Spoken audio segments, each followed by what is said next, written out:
Amatinya sebetulnya tekanannya ada di mana sih, Ciliza? Ini masih seputar, ya topik itu-itu aja. Jadi mungkin market nih agak, nervous ya, menunggu rilisnya data CPI Amerika yang, rencananya Kamis malam. Nah, ini sepertinya market sudah punya bayangan bahwa kayaknya bisa turun ya, ke angka dari 7 kemarin dia bisa turun ke sekitar angka 6%. Nah, tapi, kemudian juga market mengharapkan, kalau The Fed akhirnya bisa lebih dovish ke depannya ya, kalau misalnya angka inflasi ini udah bisa turun, The Fed diharapkan lebih dovish ke depannya. Jadi di, FOMC meeting bulan Februari itu cuma perlu naik sekitar 25 bips aja gitu. Itu sebenarnya yang ditunggu-tunggu oleh market. Soalnya sebelumnya kan ada 2 pejabat, Federal Reserve yang udah ngomong ya, sebelum, Jerome Powell kemarin komentarnya Powell juga sebenarnya flat aja gitu, nggak menjelaskan kemana arah kebijakan, cuma bilang minta independensi aja dari politik, untuk bank sentral gitu. Sebelumnya kan udah ada 2 pejabat The Fed yang bilang kalau nadanya hawkish gitu, kalau mereka, kayaknya akan tetapkan suku bunga acuan itu di atas 5%, for the whole year, 2023. Nah, tapi, ya at the same time juga market mengharapkan kalau misalkan inflasinya sudah mulai mendingin gitu, nah akhirnya The Fed bisalah, lebih dovish gitu nadanya. Ya so far sih itu aja yang dinanti-nanti gitu ya. Baik, Ci, ini seperti yang Anda katakan begitu ya, market tidak Mhm. baik-baik aja. Ini memang pertanyaannya ada apa dengan market begitu ya. Kalau misalkan kita lihat ini memang anomali sekali ya. ISG menjadi bursa yang terburuk se-Asia. Bahkan memang kalau kita lihat sudah minus 3%-an. Ini sebenarnya ada apa yang terjadi di market kita? Oke, selainnya itu tadi, temanya masih sekitar suku bunga acuan, nanti, apa, mmm, kita juga diperkirakan BI mungkin harus follow suit gitu ya langkahnya The Fed. Nah ini sebenarnya kenapa big banks ini banyak dibanting, Mhm. mmm, awalnya kan kita pikir kalau misalkan dinaikkan suku bunga acuan, maka akan memperbesar NIM gitu ya. Nah, tapi,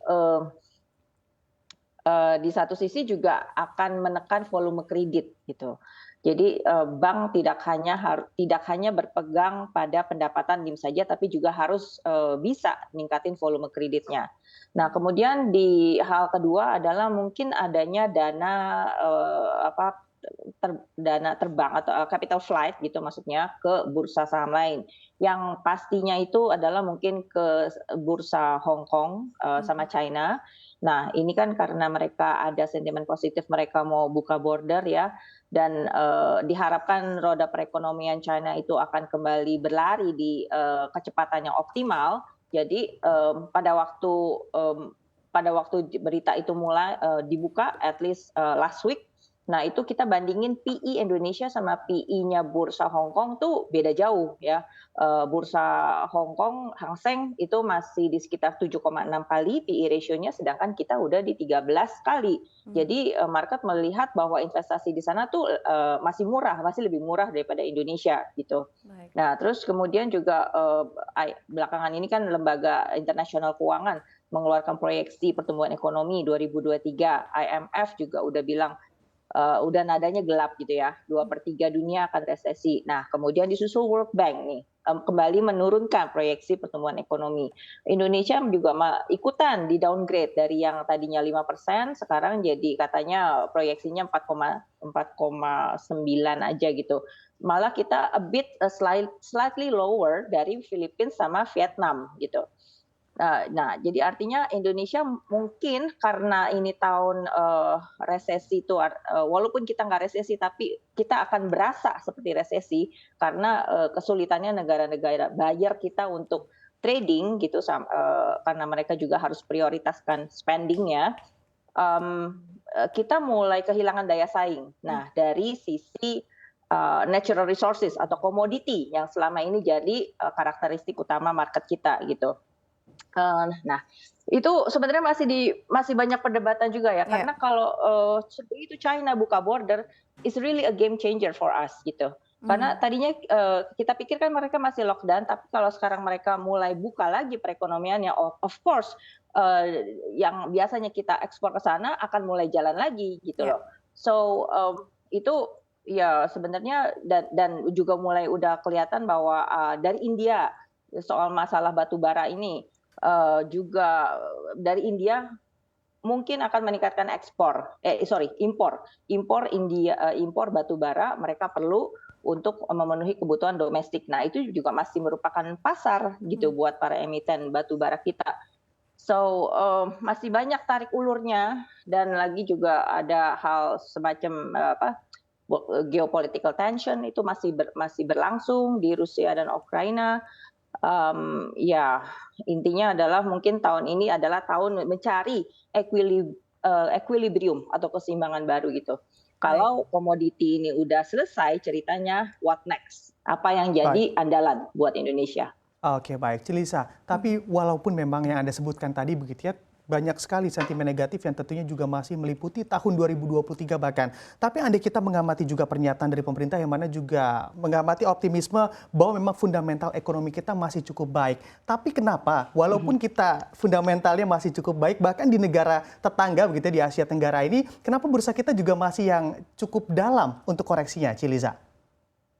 Nah, tadi itu yang saya bilang bahwa dilihat dari PE ratio, kita tuh sekarang ini kalah bersaing sama negara tetangga macam Hang Seng. Nah, itu tadi. Jadi emang kayaknya banyak capital flight ke bursa Hong Kong, China, Shanghai Composite. Nah, terus kemudian juga ternyata sudah diselidiki menurut survei semakin banyak minat investor Indonesia tuh yang berinvestasi di pasar US ya. Jadi dari tahun September 2018 sampai September 2022 kemarin itu nilai investasi jangka panjang di US naik hampir 10 kali lipat. 9,87 kali lipat katanya menurut ini data tersebut. Jadi nah itu juga bisa dilihat bahwa ketika tren naik suku bunga itu dimulai di sana gitu, jadi semakin banyak juga orang melihat bahwa investasi di US itu sepertinya lebih menguntungkan karena satu mereka ngelihatnya mungkin biar gimana negara maju gitu ya. Nah terus kedua ya jelas US dollarnya juga lagi kuat-kuatnya gitu di sana. I guess that's why kenapa market kita lagi nggak semangat belakangan hari ini gitu. Walaupun memang secara fundamental kita masih cukup optimis gitu. Tapi however mungkin dari front ekspor impor yang selama ini kita jagoin gitu itu akan mulai turun. Nah, I guess kita mesti mencari sumber pendapatan lain yang mungkin dari consumer spending supaya untuk menjaga GDP kita tuh tetap bisa di angka yang sehat gitu.